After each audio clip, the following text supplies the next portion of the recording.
ఈ లోకం ఒక మాయని తెలుసుకున్నాను. ఏది నా సొంతం కాదనుకున్నాను.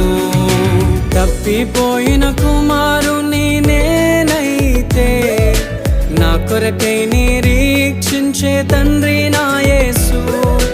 తప్పిపోయిన కుమారుని నేనైతే నా కొరకై నిరీక్షించే తండ్రి నా యేసు.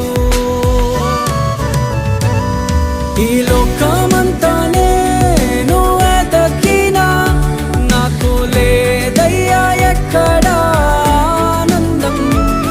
నీ సన్నిధిలో ఒక్క క్షణం గడిపినా నా హృదయం